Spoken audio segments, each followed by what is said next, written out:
What's up, everyone? It's yours truly, Valencia King, holding you guys down for Real Talk Sports, only on KKVI 89.9 FM. Got the beautiful Taja in the house with us tonight for our post-game conversation. Now, Dallas Mavs were unable to get the win against the LA Clippers. LA Clippers will be going on a back-to-back during their Texas trip. Got San Antonio tomorrow night. But let's talk about the Mavs opening quarter. It was fairly good, wouldn't you say? I would have to agree. I think they came out looking really consistent, coming in at 33-39. They looked really good. Most definitely. Unfortunately for Dallas Mavs were unable to get the win against the Los Angeles Clippers tonight, ending score being 119 to 112. We had Chris Paul, one of the top point guards in the NBA, go out with a left shoulder sprain. He's out for 3 to 5 weeks, according to looking at it just after tonight's game. But normally, when the leading point guard goes out of the game, teams get better when playing against them. But what was your take on it, Taja? I will say that this was the biggest deficit that the Mavs were down. There was a 5-point difference, and that was the turning point in the Clippers game. I think that's when they really started to get a little bit more confidence and started really bringing it to the Mavericks.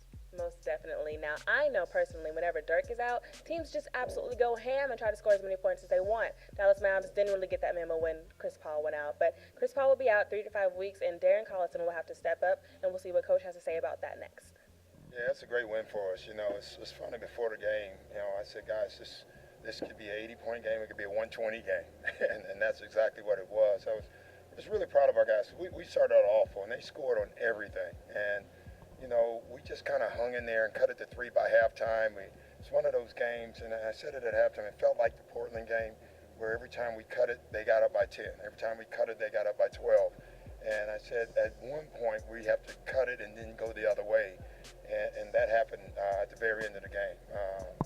We start switching, making up our own defense, which we had to do tonight. It's one of those games where everybody was making shots. So good heart win for us. Chris Paul going out, but this isn't your first time having to actually step up in the lead role as a point guard. Yeah, it's not my first time, but this time you don't want to expect, your leader to go down. That's something that you don't want for any player. But it is what it is. I just hope that CP comes back as soon as possible, and I'm gonna try my best to lead his team. And we've seen you, familiar face, of course, being with Dallas last year. How do you feel you've progressed since then? I progressed a lot. I felt like I've grown as a player. I felt like last year helped me become the player that I am right now. It's motivating me more.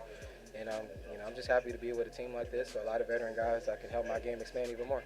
Most definitely. And of course, gotta know, how has it been a little bit closer to your hometown? Of course, you went to UCLA. Yeah, I love it. It's a home sweet home. You know what I mean?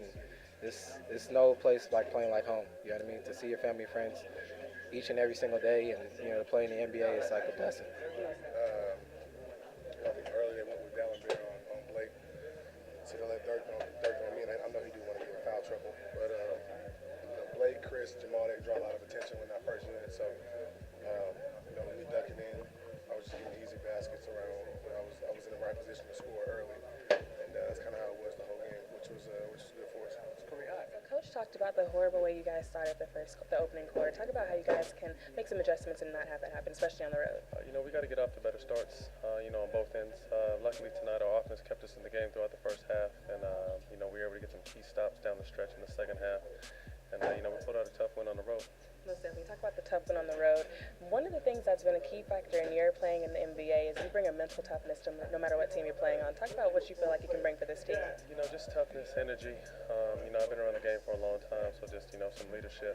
And, just trying to make, my energy and my style of play. Now, you guys might remember Steven Jackson from the San Antonio Spurs. Also, he's no stranger to Real Talk Sports or Real Talk Radio because we definitely jam his music. It's Lonely at the top, featuring the one and only KD Trey 5, but that's neither here nor there. We got a chance to catch up with him after tonight's game. Los Angeles Clippers defeating the Mavericks 119 to 112. Here's what Steven Jackson has been up to. We didn't have you in this game on the court, but you're definitely in the game no matter what element it is. Talk about tonight's game. The team kind of started off slow in the first opening quarter. Yeah, we started off real slow, and it didn't look good. But the good thing about the NBA is 4 quarters, and guys stayed focused, didn't lose composure. We got kind of upset when CP went down, but our big guy stepped up, and our young guy, backup point guard Darren Collison, brought us home.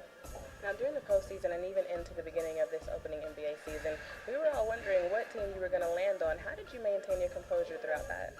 Well, I'm a big religious guy. I leave everything in God's hands. I got a great life, so I wasn't, I've been playing a long time, so I wasn't at home stressing. I just, let everything take its course.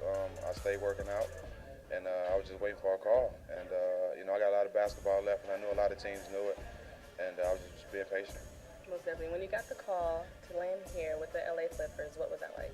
It was a blessing because I've never played on a big team in a big city like this with a great group of guys, Blake and Chris, and a great coach like Doc Rivers. Somebody I look up to. So it was a blessing, and God don't make mistakes. He definitely does not. You're definitely right about that. Now, Matt Barnes even mentioned that you might be a good fit back in May before anything went down. What is that like when you have teammates that believe in you and welcome you in? Well, that's my brother. I think me and Matt Barnes is bigger than basketball.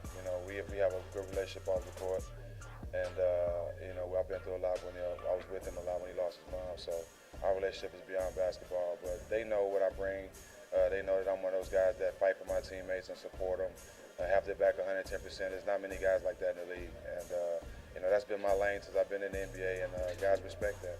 Now, the teammates definitely know what kind of added factor you bring to this team, but what do the LA fans, give us something that they don't know about you? What's a fun fact? I'm pretty good at bowling. I'm a very charming young man. Charming on the court and off the court. And during the postseason, we saw you getting back into the studio on the music side, releasing some videos. How's that going for you? That keeps me focused and keeps me out of trouble. I actually have an album done that I plan on releasing this summer. And, it's good being in LA because I can get some West Coast music, that's pretty hot right now. So everything's just falling into place for me, man. I think, I've always approached the game the right way. I've always respected everybody, and good things are happening. And I just thank God that I was able to be the same loving guy my whole career. Now, the LA definitely has a heavy-hitting music scene, but what is on your pregame playlist to get you ready? Right now, I'm listening to Meek Mill. I'm really big on Meek Mill right now, and I'm jamming Fabulous mixtape. And it's a new artist out of Houston named Stunner Bam. Okay. You gotta check his mixtape out. It's called Perfect Timing. Stunner Bam, Perfect Timing. His mixtape is crazy. And Chi Ali, DM5. That's those two. Stunner Bam, Perfect Timing, and DM5, Chi Ali. New mixtapes on live mixtapes. They're pretty good music. Most definitely. And you already know, anytime you're in Dallas, you're welcome to come in the studio because Real Talk Sports and Real Talk Radio is jamming your music. Is that right? That's right. And I'll be back. So whenever y'all ready, I'll be back. I'll come through. Most definitely. You guys right here with the one and only Steven Jackson is Real Talk Sports. What's up, everyone? It's Valency King with your halftime fan talk. We have Dallas Mavs against the Clippers. Now, I have Evan and I have David, who are obviously showing some love for the Clippers, CP3, and of course, who do we have? CP3 and Griffin. Yeah, got it. All right, so how are you enjoying the game tonight? It's good. Time for Lob City show up. Okay. I mean, I saw a little bit of Lob City tonight. What about you? How are you enjoying it? Same thing. Same thing? Yeah. Now, you're wearing the jerseys. Are these your favorite players? Yeah. How long have you been a Blake Griffin fan? Since he came into the league. From day one, huh? Day one, baby. Okay, let me ask you guys this. If you could ask any Clipper basketball player a question after the game, who do you think you'd ask a question to, and what do you think the question might be? Blake Griffin, and how do you get his hops? How did he get his hop? Blake Griffin. Okay, what about you, David? Blake Griffin and asking if OU or Oklahoma was the best college ever. All right, I like it because, of course, he would know the answer to that, you guys. Well, we also did some shout-outs. So do you guys have any shout-outs to family, friends, anything like that? Shout out to my sister, say keep it fresh. Keep it fresh. What about you, David? Shout out to Bailey in Houston. What's up? Hey, Sean, you know Mavs just beat Houston. I'm just saying, though. Maybe we can beat the Clippers tonight. I don't know, you guys. Right here for you guys. It's Halftime Fan Talk. One of the things that the Dallas Mavs need to do in order to prepare for the Knicks coming in on Sunday might be what? We're going into Coach's Corner. I really think they're going to have to do a better job of taking care of the ball, limiting some of their turnovers, and as well as being solid on defense, not putting them at the free throw line as much. They were 38 free throw attempts from the Clippers tonight, as opposed to our 14, and that just can't happen at the end of the game. Most definitely, because we know Carmelo will drive to the basket and get to the line just about every single time, you guys. This has been our post-game conversation with Coach G, a.k.a. Taja, and yours truly, Valencia King, right for you guys, Real Talk Sports on KKVI 89.9 FM.